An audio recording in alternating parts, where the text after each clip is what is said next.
buddy? I'm very good, thanks. You're on Radio 2, the ACR Rave. Thanks for coming on the show this morning. My pleasure, Paul. What have you got for us, Ray? You've been an official, a former fighter, IBF former vice president. You've covered a lot of big fights back in the day. I hear a rumour you've put your cue on the rack. No more officiating. Is this true? That's true, Paul. Yeah. I gave the officiating away, mate. But I'm still working with Grant Lacusa with his magazine, the Australian Boxing Legends. Grant Lacusa will be going into the Boxing Hall of Fame next March. That's great. And also write for Fight News, Paul. That's right. That's correct. That's great news. Grant Lee's going in there, being inducted. Oh, it's very well deserved, mate. He's, as we both know, mate, he's been a tireless worker for boxing, mate, since way back in 1980, mate, when he first started up there with the Brisbane newspapers, and then a few years later moved down to Sydney and worked for the Daily Telegraph for 25 years. Wow. And really, because of his excellent writing ability, mate, he was able to, the newspaper allowed him to get consistent boxing stories, mate, which helped our Australian fighters, mate, you know? Well, that's great. That's great, isn't it? He's continued on. Yeah, it's very well deserved, mate. It's very well deserved. Great to see they've done it. What have you, you're going to go through? What I'd like to do, mate, I'd just like to do, just to bring you up to date, mate, it was great to see what happened on last Wednesday, mate, with Jeff Horn retaining his title against Gary Corcoran, mate. It was... Jeff Horn's timing was a little bit off early in the fight, but got right on top by about round 6, and as you know, stopped his opponent in round 11. And mate, it's opened up the door for a bout with Terence Crawford, who which will be a big fight. Unfortunately, mate, it'll probably be in the States. But another fight that he's apparently considering, mate, is against Anthony Mundine. So. It's been a big offer of $2 million. And the trainer thinks, Glenn Rushton thinks he can push it up a couple of more million. That's correct. He'd be mad. Right, be mad if he don't. Be mad if he don't, wouldn't he? A warm up, it'll all fall into place. A warm up with Mundine. It'd be good if he can squeeze that one in, mate, before he goes over to the stage. That's right. Yeah. Okay, Paul. Would you like to go through just what else is happening, mate, with all our fighters, mate? Starting with the heavyweight, Lucas Brown. Sure. He's now 25-0 with 22 KOs. Now, as you know, he could be fighting Joseph Parker. Joseph Parker's management are in negotiations with Anthony Joshua's people to have a unification fight. I believe it's very close to being accepted by Joseph Parker's people. Mm-hmm. But if not, their plan B is to give Lucas Brown a shot at the WBO crown. So that could happen, mate. So let's hope Lucas Brown gets his opportunity. But also, mate, in the heavyweight division, Alex Leopai, who fought last Wednesday. On Wednesday, Yeah, he's got a record of 31-7-4 with 25 KOs. He's fought several world-class fighters, including the challenge for the world title against Vladimir Klitschko in 2014. Now, he's thrown out a challenge to Tyson Fury. So he's lost 100 pounds in weight. He blew up in weight there for a while, but he's ripped off 100 pounds, mate, looking good.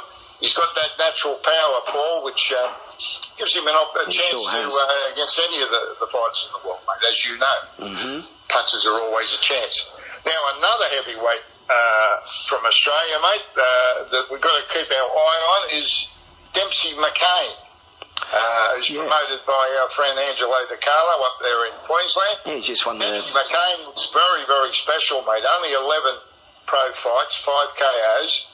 But he done a very good job on Willie Nassio, stopping Willie Nassio in 6 rounds. He sure did. Willie Nassio, as you know, in his previous fight, went to Japan, fought the world-rated, WBC world-rated, Kayotaro Fujimoto, and they gave him a pretty good fight. And McCain done a better job than what Fujimoto did. So I would think that keep your eye on Dempsey McCain. I think he could be something special, mate. You know, I'm sure Angelo will bring him along next year, mate. and get him up there. Another heavyweight, mate, there's been a lot of interest in is Paul Gallen, the star footballer.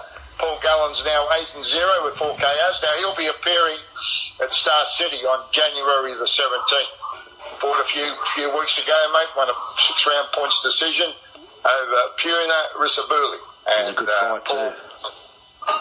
He always performs well, Paul, doesn't he, Paul Gallen? He certainly does. He goes all right for he's probably one of the best I've seen out of all the footballers I've ever seen. He goes the best out of a lot of them. Is he matched up yet for the 17th of January, do you know? I don't think they've got an opponent for him, mate. According to a box rec, there's no opponent there for him as Not yet.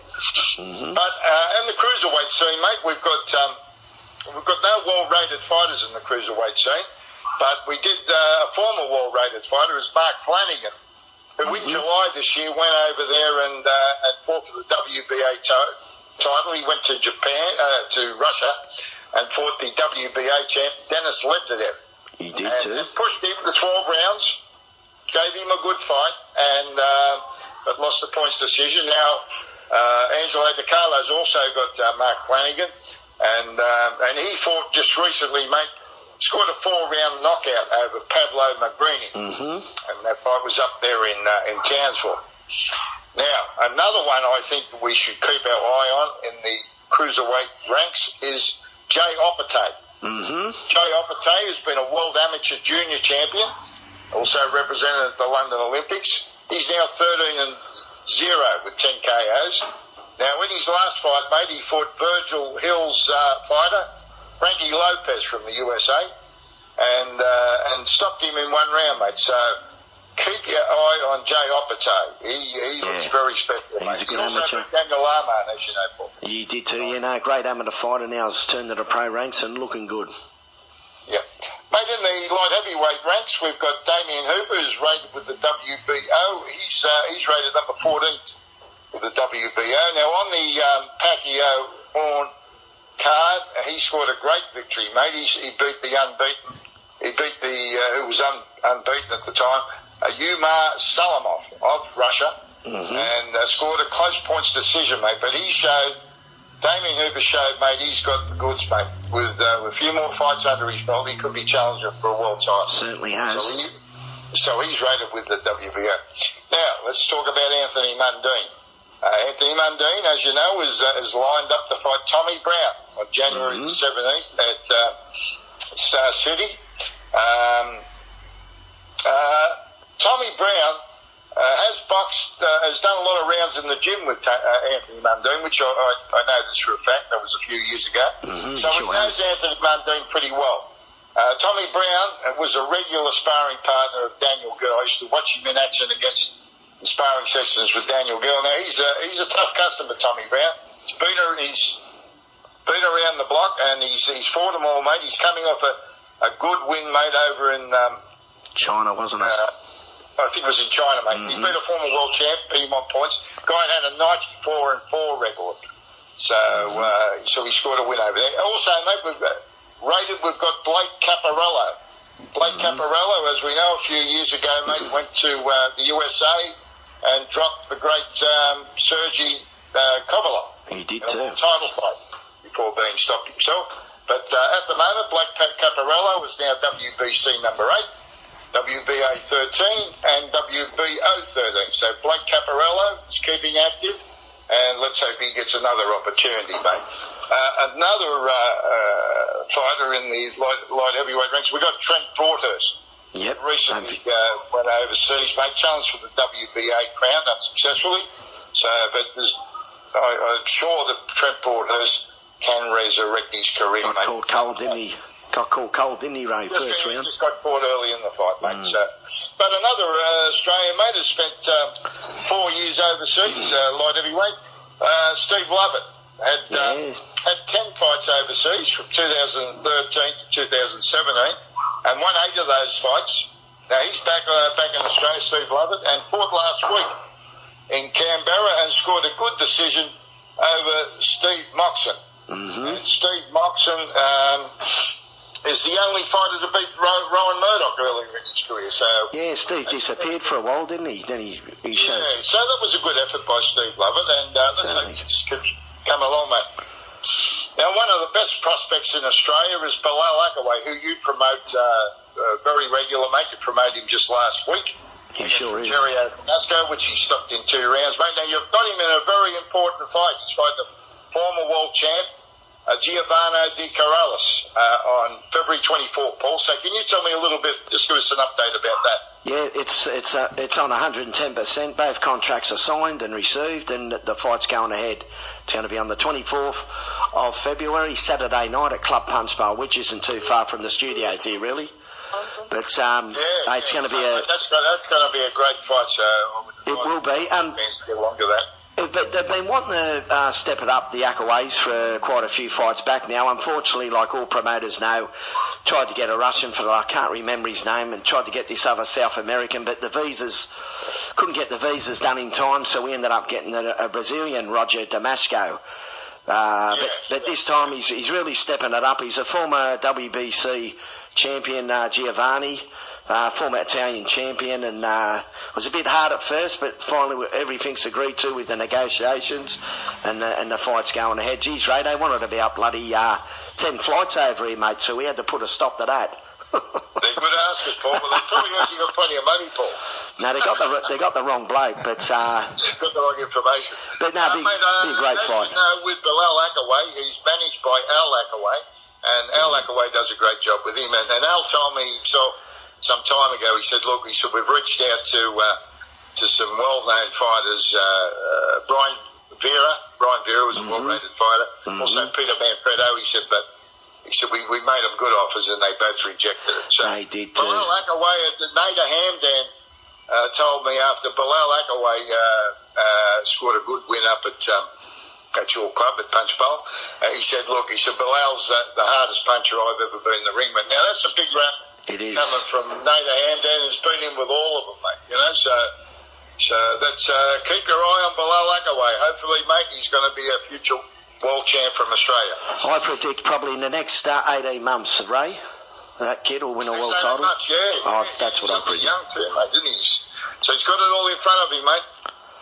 He sure has. Now, also, mate, we've got Sakio Biker, who made a comeback just recently against Gerd Achtovic. And won a points decision. Now, Sakio, as we all know, all boxing fans know here in Australia, has fought them all. And Sakio's still got plenty left in the tank. And let's hope Sakio can get some good fights in 2018. Sure. He deserves it. He sure does. Another fight, another super middleweight we've got to keep our eye on is Rowan Murdoch, who fought last Wednesday. And he's got a record of 21-1 with 15 KOs. On Wednesday, beat the very tough Russian, a very capable Russian, Aptai Yustakhanov. And now he spoke afterwards, Rowan Murdoch, and he said that he's off to the USA now. He's going to fight in the USA and Mexico, and he's chasing the WBO champ, Gilberto Ramirez. That's right. So let's hope we see. Rowan Murdoch displayed terrific skills and also great durability. He got hit on the chin quite a few times by the Russian, and it didn't faze him, and he won. That was a shutout decision against him. It was a shutout. Certainly was. Yeah. Zach Dunn is back in action. He lost his Commonwealth title to Brophy, and he has travelled to Mexico just recently and scored a win in Mexico, and he'll be back fighting very soon. Yep. Now, a well-rated fighter we've got in the super middleweight ranks is Jade Mitchell from Victoria. Yep. And he's rated WBC 12 and WBA 15. Now, he's very good. Keep your eye on him. He's now 15-1. So we'll just have to keep our eye on him, mate. Sure. Another former world IBO champ is Renal Quinlan. And he went to England and lost to Chris Eubank in 10 rounds. And since then, Chris Eubank has won the WBO world title. Yep. He will fight, Renal Quinlan will fight King Davison. That'll be a good January the 17th. Be a good fight, that'll be a good one. Yeah, King Davison had a lot of fights in Australia, so it was looked after by Peter Matreski. Now, in the middleweight ranks, mate, we've got Dwight Ritchie, who last week defeated Shay Brock.